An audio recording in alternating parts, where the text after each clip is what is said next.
Le miracle du cerveau.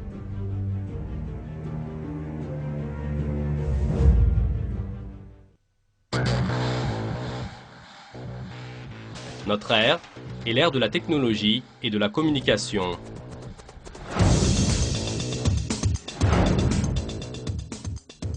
Les ordinateurs et les téléphones relient toute la Terre. Aujourd'hui, à peu près 7 milliards de personnes peuvent communiquer entre elles à l'aide de la technologie.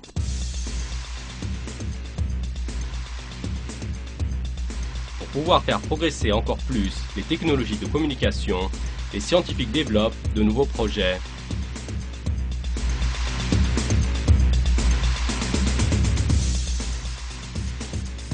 Or, en ce moment, sur Terre, il y a un tel réseau de communication qu'à peu près 100 milliards d'utilisateurs communiquent constamment sur ce réseau. Pour faciliter la communication, ces utilisateurs établissent des trillions de nouvelles connexions.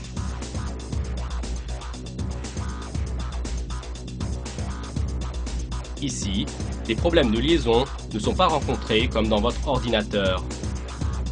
Les utilisateurs ne se reposent jamais. Ici, l'électricité n'est pas coupée. Cet endroit est le cerveau.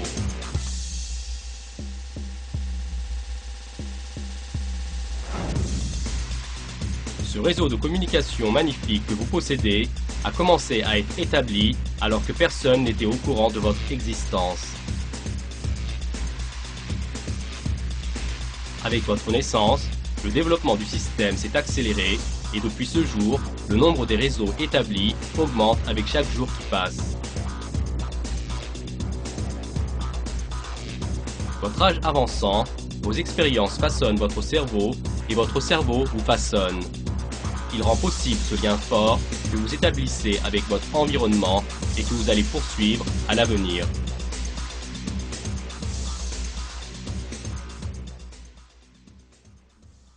Dans ce documentaire, vous allez être témoin d'un des éléments les plus importants de la vie de l'être humain, le fonctionnement de cette conception parfaite et divine à l'intérieur du cerveau.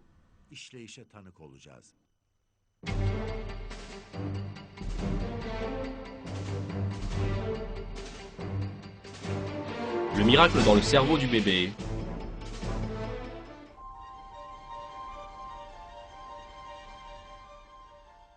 Ce bébé n'a encore que 3 semaines. Il est possible que même sa mère ne soit pas encore au courant de son existence. Seulement, dans tout le corps du bébé, il y a une activité et un changement intense. À cette période, les cellules se multiplient avec vitesse et subissent des changements. C'est encore dans cette même période que la colonne vertébrale commence à se préciser. Dans la 4e semaine, les cellules qui se développent le plus vite sont les cellules nerveuses, c'est-à-dire les neurones. Chaque minute, à peu près 500 000 neurones se forment. Les neurones sont le groupe de cellules à la plus grande longévité et vivent avec nous tout au long d'une vie sans se renouveler. À la fin de la 4e semaine, les neurones abandonnent la colonne vertébrale. Eh bien, ici encore, un grand miracle se réalise. Dans ce cheminement, les neurones savent très bien où ils doivent aller et ce qu'ils doivent faire. Jamais ils ne se trompent de route. Dans cette formation, il n'y a aucune marge d'erreur. Et donc, ces neurones qui n'ont pas de yeux pour voir, d'oreilles pour entendre, comment se fait-il qu'ils trouvent leur chemin sans faire d'erreur? Il n'y a pas de probabilité pour qu'un cheminement si parfait se réalise par hasard. Pour chaque personne sensée et ayant de l'intellect, la réponse est claire. Chaque cellule dans le corps humain fut créée pour une fonction spéciale et elle a été spécialement installée à l'endroit où elle doit remplir sa fonction. Chaque détail dans le corps humain est l'œuvre de l'art de la création d'Allah. Comme nous sommes également informés dans le Coran, je cherche la protection d'Allah contre le diable banni. C'est à Allah qu'appartient tout ce qui est dans les cieux et sur la terre. Et Allah embrasse toutes choses de sa science et de sa puissance. Et l'une des structures aussi parfaites les unes que les autres dans la conception du cerveau, ce sont les auxiliaires des neurones, les glias. Les glias forment des fibres glissantes pour que les neurones puissent se déplacer plus vite. Nous pouvons comparer ces fibres à une autoroute à plusieurs voies. Les neurones suivent donc cette route. À l'aide de cette route, sous forme de convoi, les neurones se dirigent vers la bonne adresse. Dans ce cheminement, la circulation ne bouchonne jamais, aucun accident n'a lieu, car chaque neurone prend la route de manière régulière en utilisant au moment le plus adéquat et de la meilleure manière les informations qui lui ont été encodées. Le voyage de ces neurones rappelle pour ainsi dire une émigration. Les neurones parvenant en dehors de la colonne vertébrale commencent désormais à former le cerveau sous forme de couches. Nous pouvons imaginer le développement dans le cerveau comme un jeu de théâtre. Dans ce jeu, il y a un scénario que les codes génétiques ont écrit. Seulement, il n'y a ni réalisateur ni producteur. Et à côté de tout cela, il y a un groupe d'acteurs qui ne comprennent pas le langage des uns des autres. Or, ce jeu est mis en scène avec réussite. Pour moi, ceci est tout à fait un miracle.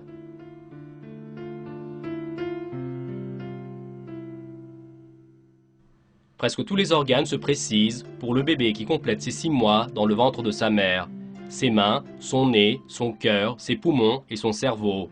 À cette période, le développement du cerveau est très rapide. Le nombre de neurones dans le cerveau a atteint les 100 milliards. Des trillions de liaisons sont établies entre ces cellules.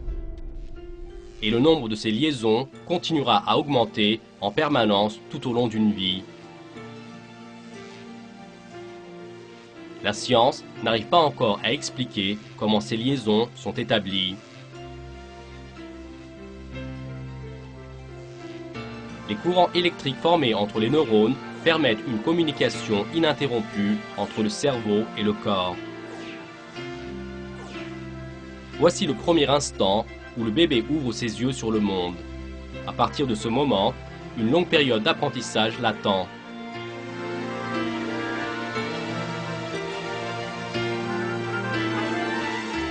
Le bébé va apprendre comment utiliser ses yeux, ses oreilles et ses pieds. Dans le même temps, son aptitude à parler et à penser va se développer, laquelle aptitude est accordée par Allah uniquement à l'être humain. Pour cette raison, il va utiliser les cellules nerveuses qui, pendant 9 mois dans le ventre de la mère, ne cessent de se multiplier et d'établir des liaisons. L'odorat est l'un des premiers sens du bébé qui se développe. Un bébé de 2 jours reconnaîtra sa mère par ce moyen. Le sens à se développer le plus tard est la vue. Le monde perçu par l'œil du nouveau-né n'est pas encore très net.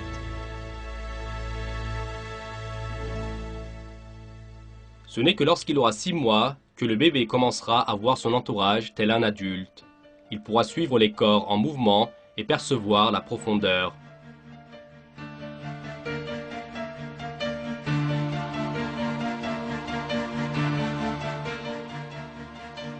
Pendant le processus de maturation du bébé, les neurones stockent constamment des informations.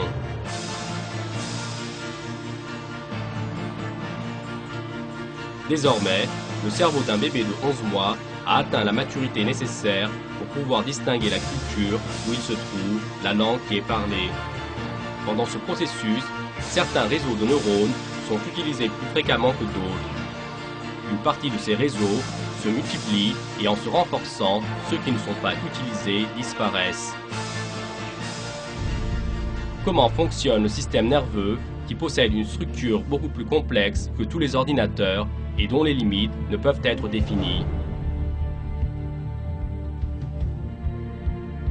Le système nerveux se compose d'environ 100 milliards de neurones et des trillions de liaisons entre ceux-ci.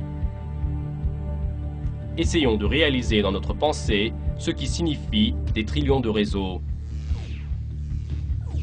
Imaginez que vous discutiez avec un ami sur Internet et qu'un autre ami participe. Maintenant, élargissons cela un peu plus. Que 16 millions de personnes qui vivent à Istanbul communiquent entre elles au même moment sur Internet. Et de plus, en étant un tout, que cette circulation de messages serve un objectif commun. Et que cette communication dure sans interruption toute une vie. Et maintenant, augmentons le nombre de villes à 62 000. Essayons d'imaginer un réseau de 62 000 villes comme Istanbul, plein de personnes qui sont à chaque moment et constamment en intercommunication. Eh bien ceci, c'est le cerveau. Avec la technologie d'aujourd'hui, il est impossible d'établir un tel réseau de communication. Or, de très nombreuses cellules installées dans les profondeurs du cerveau sont dans un tel état de communication les uns avec les autres. Cette situation, à elle seule, est un miracle de la création. Le système nerveux se divise en deux parties, le système nerveux périphérique et le système nerveux central. Le système nerveux périphérique transmet au cerveau avec une vitesse formidable toutes les informations qu'il acquiert de chaque partie du corps. À peu près 1 milliard de neurones qui forment la moelle épinière sont chargés de ce travail. Les neurones qui, de manière à former un réseau de communication, enveloppent chaque point du corps, les bras, les jambes, les organes internes, assurent la liaison entre le cerveau et le corps. Les nerfs qui atteignent chaque point de notre corps assurent le fonctionnement et l'équilibre harmonieux de tout le corps. Quant au système nerveux central, c'est un centre de commande très complexe où les informations venant du corps sont analysées et où les décisions sont prises en fonction de celles-ci. Le nombre de neurones présents dans le système nerveux central est de 85 milliards.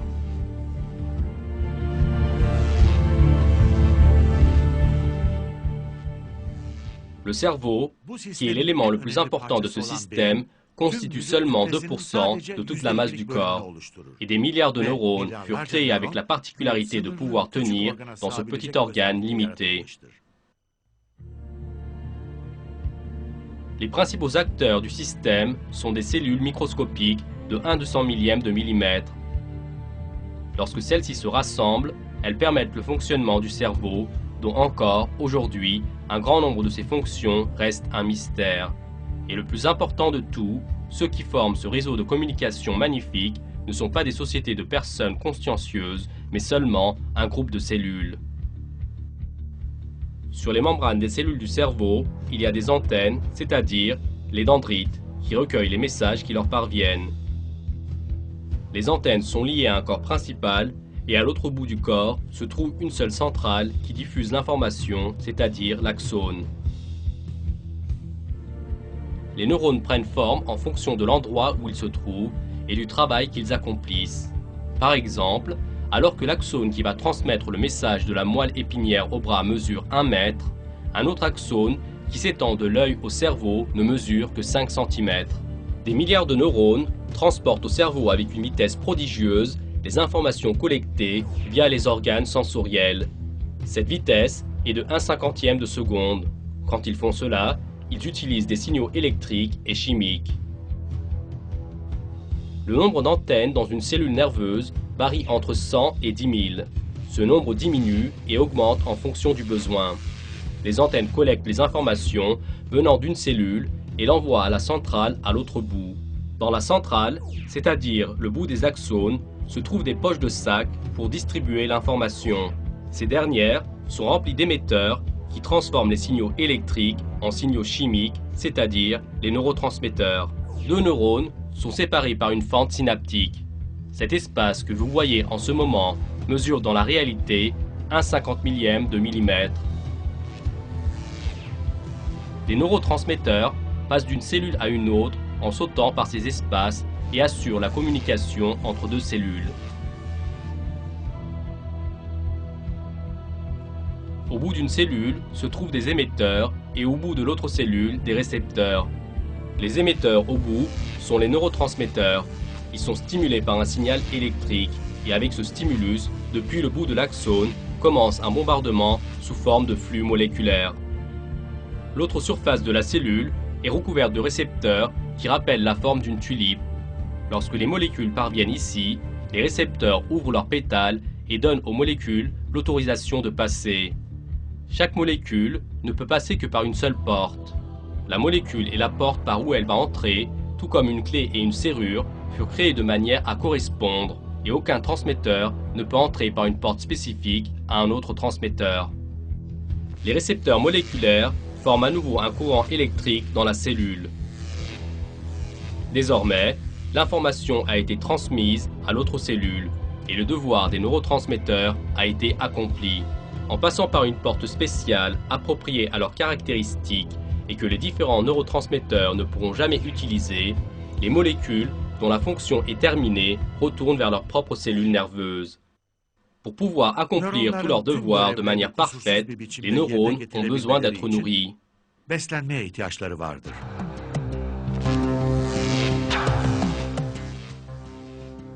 Les cellules du cerveau ne se nourrissent que de glucose pur et d'oxygène.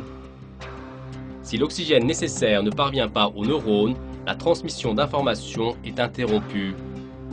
Car le glucose, qui est le combustible des neurones, ne peut être utilisable que s'il y a suffisamment d'oxygène. En cas de manque d'oxygène, le sucre ne peut pas être utilisé. Dans cette situation, soit les informations sont stockées lentement, soit elles ne peuvent aucunement être stockées.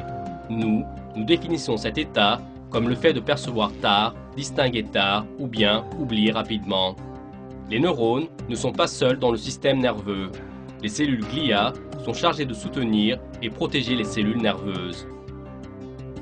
En tant que masse, la moitié du cerveau se compose de cellules glia.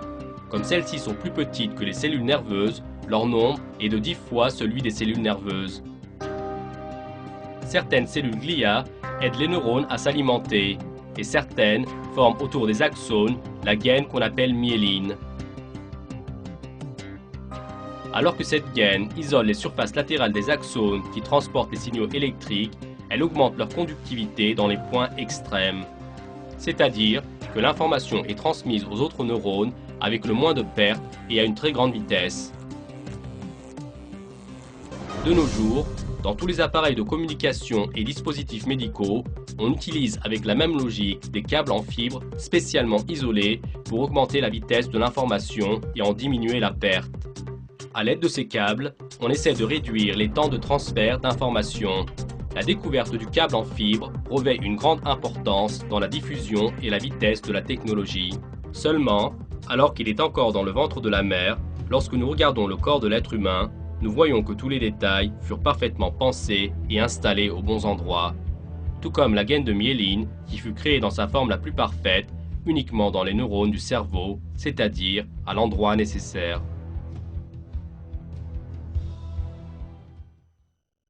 Un groupe de cellules glia est chargé de protéger le système nerveux des substances étrangères et des micro-organismes. Ceux qui sont dans ce groupe entourent les substances étrangères, les prennent à l'intérieur d'eux et, pour ainsi dire, les font disparaître en les mangeant. De ce que nous avons abordé jusqu'à maintenant, les informations que nous possédons sur les fonctions du cerveau sont si limitées qu'on ne peut même pas en faire le résumé le plus simple. Et aujourd'hui, ce que savent les scientifiques sur le cerveau n'est que la partie émergente de l'iceberg. Le cerveau possède ainsi une conception si complexe et supérieure. Cette conception, qui est clairement un miracle de la création, la montrer comme un produit du hasard, essayer de l'expliquer avec la théorie de l'évolution, est en un seul mot irrationnel pour l'être humain qui s'est vu accorder un organe si extraordinaire. Le Coran nous informe ainsi des gens qui nient Allah, notre Créateur, en se laissant saisir de cette croyance irrationnelle. Je cherche la protection d'Allah contre le diable banni. L'homme ne voit-il pas que nous l'avons créé d'une goutte de sperme, et le voilà devenu un adversaire déclaré? Il cite pour nous un exemple, tandis qu'il oublie sa propre création. Il dit, qui va redonner la vie à des ossements une fois réduits en poussière? Dit, celui qui les a créés une première fois leur redonnera la vie. Il se connaît parfaitement à toute création.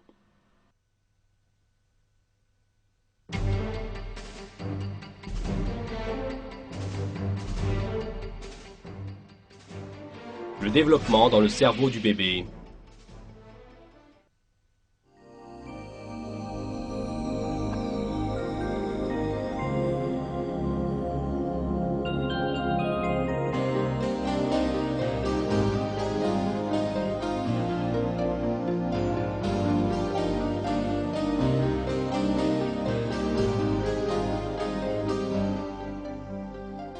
Les années d'enfance sont la période où le cerveau se développe le plus vite, car c'est à cette période que va se développer l'aptitude à lire et à écrire qui font partie des plus grands bienfaits qu'Allah a donnés aux gens. et cela va commencer à être utilisé. À cette période, le cerveau voudra enregistrer tout ce qui est perçu via les organes sensoriels. Pour cette raison, dans le cerveau de l'enfant, proportionnellement à celui de l'adulte, il y a 2 fois plus de réseaux de neurones. L'apprentissage se réalise avec la reconnaissance mutuelle des réseaux de neurones. Proportionnellement à la reconnaissance mutuelle des réseaux, l'enfant présentera un développement régulier. Par exemple, d'abord il rampera, puis il marchera et ensuite il commencera à parler. À cette période, l'enfant gagnera une série d'aptitudes sociales et mentales, comme se faire des amis, concentrer son attention sur un point et se rappeler des événements. Seulement, dans ces années, aucun processus d'apprentissage n'est aussi complexe et miraculeux que le parler. Comment l'enfant commence-t-il à parler? Est-il possible que cette fonction, sous l'administration du cerveau, ait pu apparaître suite à une série de hasards? Toutes les découvertes montrent que la réponse est non. Le cerveau est l'œuvre d'une création parfaite. Dans un verset, Allah nous rappelle ainsi cette création supérieure. Je cherche la protection d'Allah contre le diable banni. Et Allah vous a fait sortir des ventres de vos mères, dénués de tout savoir, et vous a donné l'ouïe, les yeux et les cœurs, l'intelligence, afin que vous soyez reconnaissants.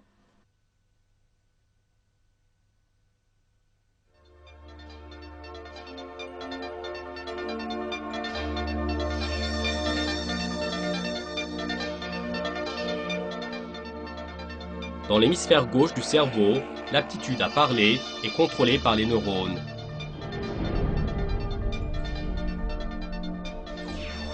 Le mécanisme qui rend possible le parler est en fait présent dans le cerveau dès le moment de la naissance.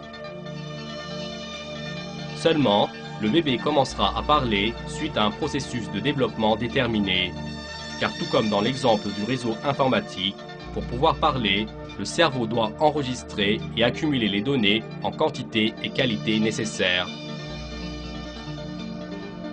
Entre la mémoire et l'aptitude à parler, il y a un lien indissociable. Sans la mémoire, il est impossible que nous parlions.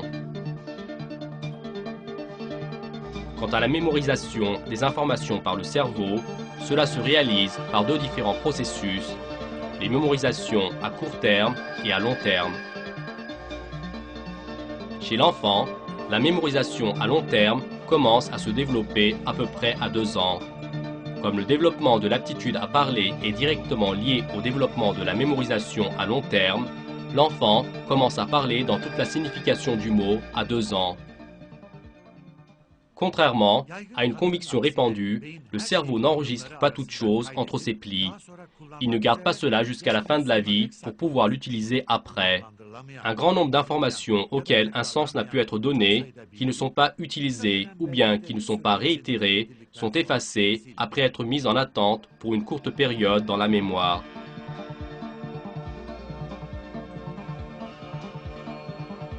Toutes les informations qui viennent des sens sont rassemblées dans l'hippocampe du cerveau. Si par les vérifications précédentes, un sens n'a pu être attribué à une donnée, elle sera effacée après être restée un temps très court dans cette région. Par exemple, nous entendons les conversations dans une langue étrangère, seulement nous ne pouvons pas lui donner de sens. Comme cette conversation est une information inutile pour nous, elle ne restera pas longtemps dans notre mémoire. Quant à certaines informations, elles sont nécessaires pour une période passagère et elles seront gardées en mémoire tant qu'elles seront utilisées. Cette durée peut être parfois 1 minute, 1 heure, 1 jour ou bien 3 ans. Par exemple, une formule mathématique mémorisée juste pour un examen ou bien le code d'entrée d'un ordinateur sont des informations de ce genre. Toutes les informations de ce genre sont gardées à court terme dans la mémoire et au moment où elles seront inutiles, elles seront effacées. La mémoire à long terme contient les informations envoyées de l'hippocampe à la couche de cortex. Chaque nouvel enregistrement fait dans la couche de cortex mettra en jeu les millions de neurones qui enveloppent entièrement le cortex. Par ce moyen, l'hippocampe contrôle la conformité entre les nouvelles informations et les anciennes. La nouvelle information sera enregistrée dans les couches plus basses du tissu proportionnellement à sa conformité avec les expériences passées. les opérations d'enregistrement ne se font pas en un seul bloc. Le cerveau divise d'abord en fragments de base l'image ou l'information qu'il va prendre en mémoire. Chaque fragment va être stocké dans la partie concernée du cortex. Par exemple, une pomme. La forme de la pomme, sa couleur, son goût et son odeur sont fichés dans différentes parties du cerveau. En cas de besoin, ou bien quand un seul détail en rapport avec la pomme est rencontré, la notion de pomme et tous les détails contenus dans cette notion sont rappelés de la mémoire. Nous appelons cela se souvenir. En général, cette opération de rappel se réalise dans un temps si court que nous ne nous apercevons même pas que nous sommes en train de nous rappeler d'une chose quelconque. Et parfois, par exemple, en rappelant le nom d'un film que nous avons regardé il y a 10 ans, on pensera à ce nom toute la journée et parfois, nous nous en souviendrons des heures après. Aujourd'hui, nous pouvons visualiser le cerveau en cours de fonctionnement à l'aide d'appareils d'imagerie développés. Et encore, par ce moyen, nous savons quelles régions du cortex accomplissent quelle fonction. Par exemple, cette partie, elle analyse les signaux venant de l'œil. Et cette partie vérifie les données des signaux du sens du toucher. Cette région juste à côté dirige les mouvements des muscles. Quant au parler, ceci se vérifie seulement dans ces deux points qui se trouvent dans la partie gauche du cerveau. Dans ces 10 dernières années, seules les activités de cette zone restreinte de la couche du cortex ont pu être analysées. Quant à cette grande zone restante, elle abrite encore de nombreux secrets. Un autre fait complexe de la période de l'enfance est le processus de développement de l'aptitude à lire. Pour que le fait de lire puisse se réaliser, de nombreuses régions du cerveau, différentes les unes des autres, doivent fonctionner en même temps et en harmonie. Dans la première phase du processus de la lecture, l'œil et la fonction visuelle sont en jeu. Rien que pour pouvoir voir, nous bénéficions de l'utilisation de 30 différents points de notre cerveau. Ces régions interprètent la couleur, le mouvement, la forme, la distance et la profondeur. Lorsque nous lisons, nous profitons de tous ces sous-systèmes. Nous percevons des lettres une à une et nous interprétons les groupes de lettres sous forme de mots. Et avec le rassemblement de tous les mots, nous comprenons la phrase. Le cerveau alignera ce qui a été lu, formera un thème et fera une nouvelle composition en utilisant ce qu'il trouve conforme dans la mémoire parmi les millions d'enregistrements précédents, visuels ou non visuels. Tous ces systèmes sont en dehors de notre conscience et deviennent actifs au même moment, et au cas où seulement un de ces systèmes subirait une défaillance, il sera impossible pour l'être humain de percevoir ne serait-ce que même une seule lettre. Bref, le fait qu'un être humain puisse lire même un seul mot est possible grâce au système magnifique qu'Allah lui a accordé. La personne qui sait cette vérité doit lire toute chose avec la conscience qu'Allah lui a enseignée dans le Coran.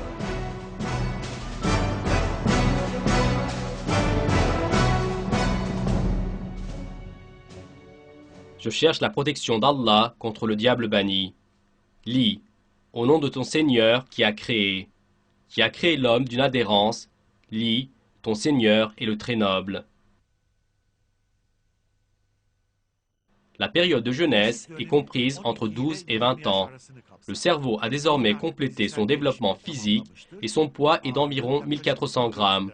Cette structure du cerveau mature, nous pouvons l'examiner en 3 parties, les hémisphères droit et gauche, le tronc cérébral et le cortex.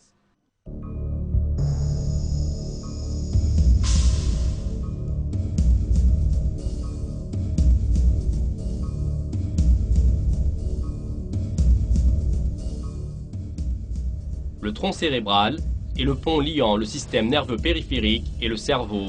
Le tronc, à l'intérieur de lui-même, se compose de plusieurs parties. Quant à ces petites parties qui forment le tronc, elles sont responsables de fonctions prodigieuses.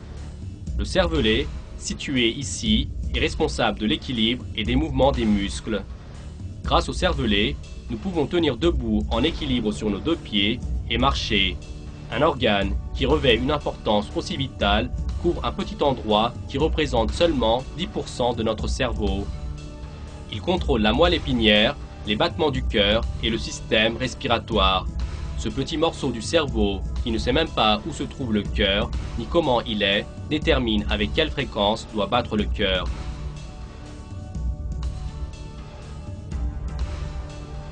Il permet la communication et la coordination entre le thalamus, le tronc cérébral et les hémisphères du cerveau. Quant à l'hypothalamus, il est responsable des fonctions physiologiques de base, comme le contrôle de la température du corps, la pression sanguine, la douleur, la faim et la soif. Eh bien, ce qui fait toutes ces opérations, c'est un petit morceau de chair de seulement 4 grammes qui contient des milliards de nerfs. Très bien. Mais comment se fait-il que tous ces petits organes qui assurent l'équilibre du corps et son fonctionnement réalisent toutes les fonctions avec des synchronisations parfaites et justes?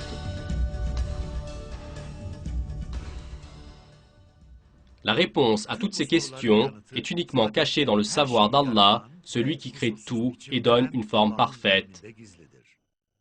L'hémisphère gauche du cerveau contrôle le côté droit du corps, quant à l'hémisphère droit, il contrôle le côté gauche. Tout en étant une image miroir l'un de l'autre, les hémisphères ont des différences fonctionnelles importantes. Par exemple, les régions qui contrôlent le parler sont dans l'hémisphère gauche. Les régions qui contrôlent la perception de l'espace se trouvent dans l'hémisphère droit. Les parties internes des hémisphères sont responsables de fonctions différentes très nombreuses. L'apprentissage, la mémoire, la préservation de l'équilibre du corps, le contrôle des systèmes hormonaux dans le corps et les réactions émotionnelles ne sont que quelques-unes de ces fonctions. Le système nerveux central est le point de contrôle du plus haut niveau. Quand on parle de cerveau, la première chose qui nous vient à l'esprit est la structure amplie. Cette structure, à l'apparence d'un papier froissé, est le cortex. Le cortex a une épaisseur de 1 mm et il est composé de cellules grises. Lorsque cette couche du cerveau est étendue sur une surface plane, elle court une aire de 1,5 m². L'être humain, grâce à cette couche de 1 mm d'épaisseur dans le cerveau, lit, écrit, pense et fait des plans. Un point important concernant le cortex, il est propre à l'être humain. Il n'y a pas une telle couche chez les chimpanzés et les autres singes. Les darwinistes prétendaient en effet que ces derniers étaient soi-disant des proches parents de l'être humain. Toutes ces couches dans le cerveau sont dans une perfection qu'aucun scientifique ne peut concevoir et possèdent des structures d'une complexité qui ne peuvent se former suite à des hasards. Chacun des détails du cerveau fut conçu et créé spécialement. Toute personne douée de raison comprendra qu'un système si parfait est l'œuvre d'une création consciente. Ceci est la création sans pareille d'Allah le Tout-Puissant, le Seigneur des cieux, de la terre et de toutes choses qui se trouvent entre eux.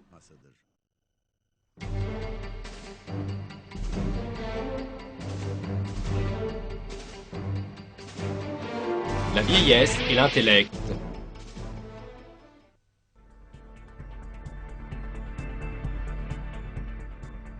À la fin de la période de maturité, le cerveau a acquis toutes ses expérimentations de base. Dans tout type de décision et de stratégie, il tire parti des informations stockées dans le cortex. La différence de base qui apparaît au premier plan dans un cerveau mature se trouve dans les sens. Nos sens, tout comme les autres informations à long terme, sont cachés dans les profondeurs de notre cerveau. La colère, le bonheur, la peur. Chacun a été encodé dans des endroits à part dans notre cerveau. Dès notre naissance, tous nos sens sont avec nous, et ceux-ci sont à la fois une bienveillance qu'Allah nous a accordée et aussi une épreuve. Par exemple, le sentiment de peur tiendra la personne éloignée du danger. Le bonheur permet de connaître la valeur des beautés que nous possédons et de les protéger.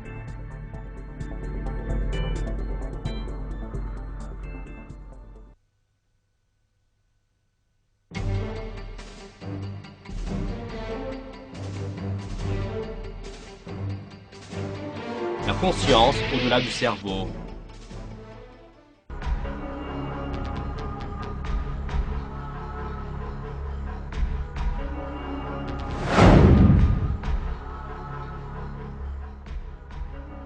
Les informations qui nous parviennent via nos organes sensoriels se transforment en signaux électriques suite à une série d'opérations, et ces signaux sont interprétés dans les zones concernées de notre cerveau. C'est suite à ces interprétations que nous voyons une personne, que nous sentons une fleur, ou bien que nous entendons les bruissements des feuilles qui se balancent dans le vent. C'est-à-dire que dans le fait, ni les goûts, ni les bruits, ni les images n'existent. La seule chose que vous pouvez trouver dans notre cerveau, ce sont les signaux électriques. Depuis l'instant de notre naissance, nous voyons autour de nous un monde en couleurs. Nous faisons face à un environnement coloré. Or, dans l'univers, il n'y a même pas une seule couleur. Les couleurs se forment à l'intérieur de notre cerveau. À l'extérieur, il n'y a que des ondes électromagnétiques qui possèdent différentes longueurs d'onde, c'est-à-dire que le monde que nous percevons est à l'intérieur de nous.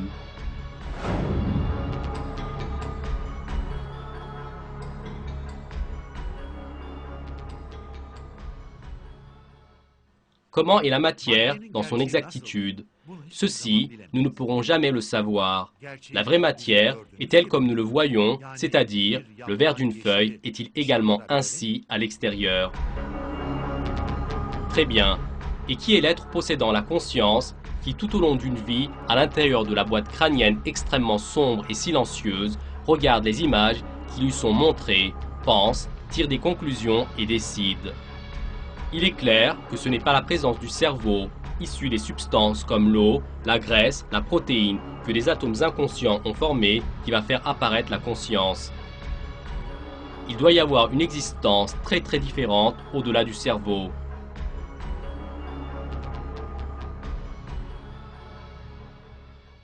Cette existence vit chaque chose de manière si réaliste que personne ne peut s'apercevoir qu'il n'est pas en contact avec l'original du son qu'il entend. Cette existence est l'esprit qu'Allah a créé avec un savoir sans pareil. Le cerveau est seulement un intermédiaire lors de l'émanation des particularités propres à l'esprit. Les matérialistes, qui rejettent cette réalité, essaient de montrer l'esprit comme une fonction du cerveau. Alors que depuis les 100 dernières années, les recherches effectuées sur le cerveau ont mis dans l'impasse l'assertion matérialiste en question. Si on réduit la conscience humaine au cerveau, on ne peut l'expliquer avec les fonctions du cerveau. Pour cette raison, quand les matérialistes doivent expliquer la conscience humaine, ils sont sans solution. Wilder Penfield, qui est l'un d'eux, après des travaux qui ont duré des années, est arrivé à la conclusion que l'existence de l'esprit est une réalité qui ne peut être niée. Les paroles de Penfield sont comme suit. Après avoir essayé d'expliquer pendant des années l'intellect comme uniquement la fonction du cerveau, je suis arrivé à la conclusion que l'adoption de la pensée qui soutient qu'une personne provient de deux éléments importants de notre existence est plus logique. Comme il apparaît clairement que l'explication de l'intellect sur la base d'opérations nerveuses à l'intérieur du cerveau va être impossible, j'ai compris qu'il était nécessaire de l'expliquer au regard de deux éléments importants de notre existence, la matière et l'esprit. Cette réalité, à laquelle sont parvenus les scientifiques, n'est rien d'autre que l'expression d'une vérité qu'Allah a fait savoir aux gens dans le Coran il y a 1400 ans. Allah nous informe ainsi qu'il a créé l'être humain avec son corps et qu'ensuite il lui a insufflé de son esprit. Je cherche la protection d'Allah contre le diable banni, qui a bien fait tout ce qu'il a créé, et il a commencé la création de l'homme à partir de l'argile. Puis, il tira sa descendance d'une goutte d'eau vile, le sperme. Puis, il donna sa forme parfaite et lui insuffla de son esprit. Et il vous a assigné l'ouïe, les yeux et le cœur, que vous êtes peu reconnaissants.